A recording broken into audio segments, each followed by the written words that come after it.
everyone was really, really fried.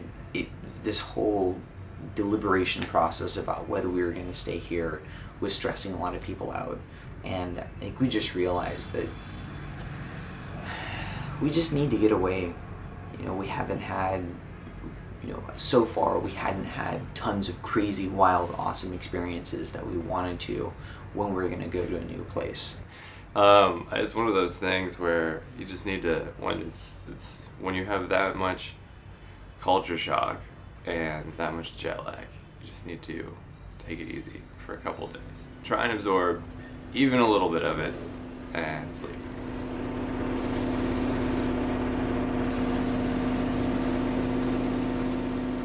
We decided to stay in Vietnam, but the people were more or less totally fucking done with this city. We needed to get out and do something that was a little less in a giant, crazy, sprawling, polluted, non-stop motorbike-filled city.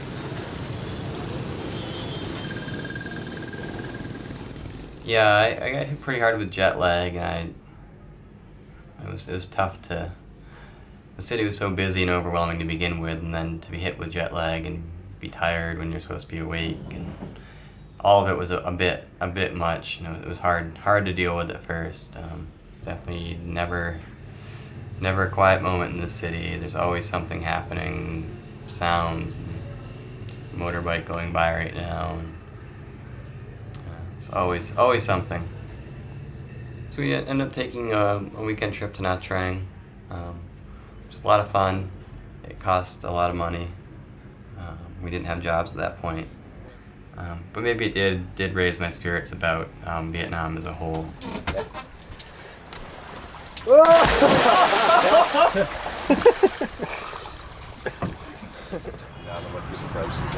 Cafes on the boulevard. Super expensive? Yeah, pretty pricey. Hey, what's up? Nothing much. Disappeared. I fell asleep.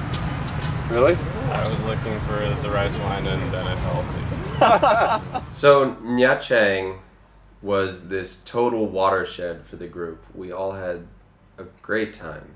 There were snags, but we just had a blast. I had a blast. I was feeling so wonderful. I felt like finally this is worth the cost. Finally, we're starting to see the light of day in this country.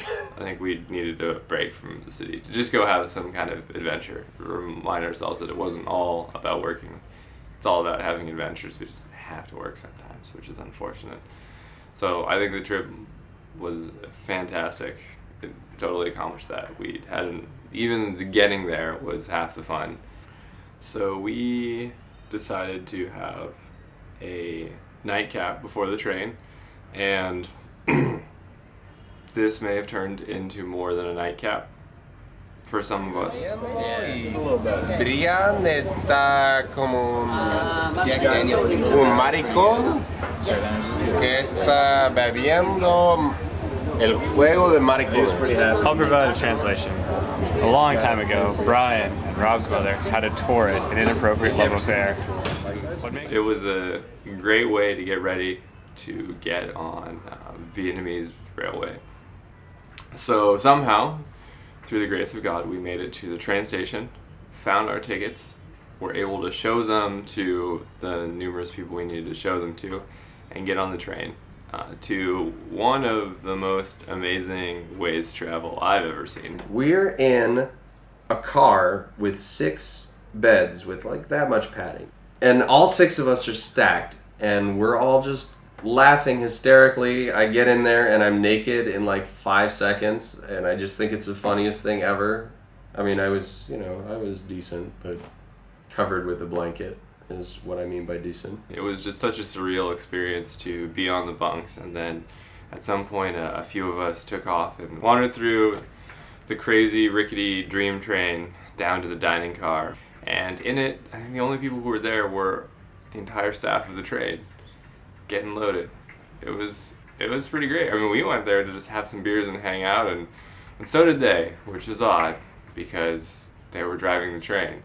But who am I to say that you can't enjoy your job? I guess the train's on the tracks or whatever. We made it there. It's fine. They got everyone's ticket. I think it worked out. But no, it was just a blast. It was amazing. We were laughing. Everybody was happy on the train. We took the night train and got into Nha Trang the next day, and it was this whole different kind of group, this whole different vibe, a whole different atmosphere. But I was feeling great. I was feeling very happy. At that point, I would have spent all my money just for us to work as a team again. We had all been very unhappy and had very thin ice with each other.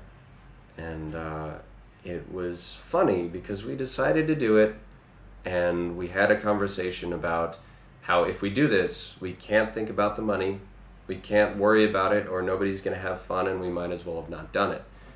And it was amazing because you can say that to people, but it actually worked, and everybody just forgot about it for the weekend. Okay. So we finally found a place to live. It just needs a little work. It's not as awesome as our last hotel, but we ran out of money and we never found jobs.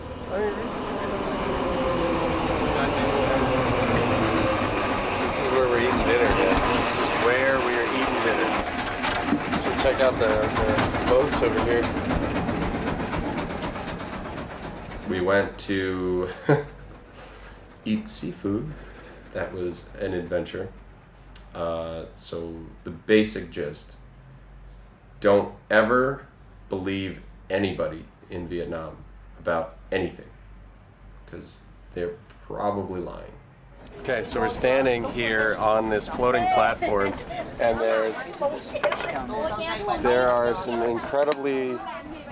Wait, they surface every now and then. I forgot the manta rays is badass. The fish are like this big. There's some incredibly huge fish, but basically we're standing on this floating platform. You pick your fish that you want to eat out of these nets. You pick the fish out of the nets and then take them to the seafood restaurant over there, and they cook them for you. You guys gonna come get the path to move Look at the yeah. Look at the colors on the fins. Wow.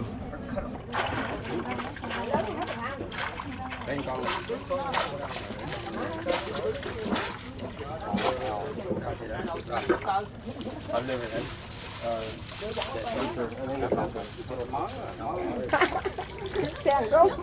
$900 for 1 kilo. Wow.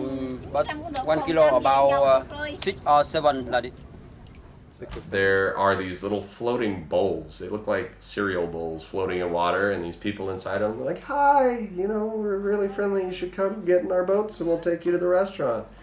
And we're thinking, "Wow, this is really cool. Maybe this wasn't just a total ripoff. Maybe they're taking you to this really awesome place that you can only find if you have a private captain." I don't know what we were thinking, but we all got in the bowls, and it turns out the ride is so far from free. You get to the other end, and they won't take you to the dock. They won't let you out until you pay them.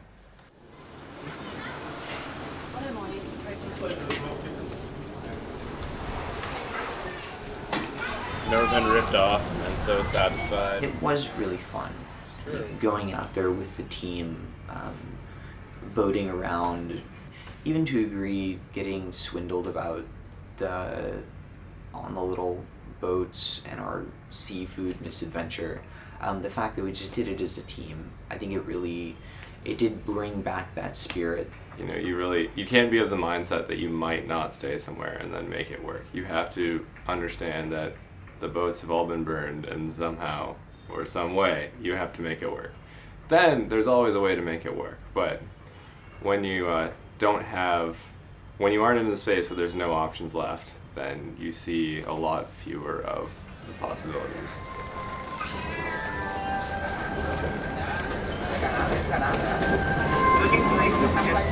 Là một quốc gia hiện gần đến hệ tính hay chiến đấu. Đường sắt Việt Nam đang cố gắng hơn nữa cho mỗi chuyến tàu chạy không chỉ đảm bảo an toàn mà còn mang đến cảm giác tiện nghi cho mỗi hành khách để vận chuyển bằng đường sắt luôn là lựa chọn lâu.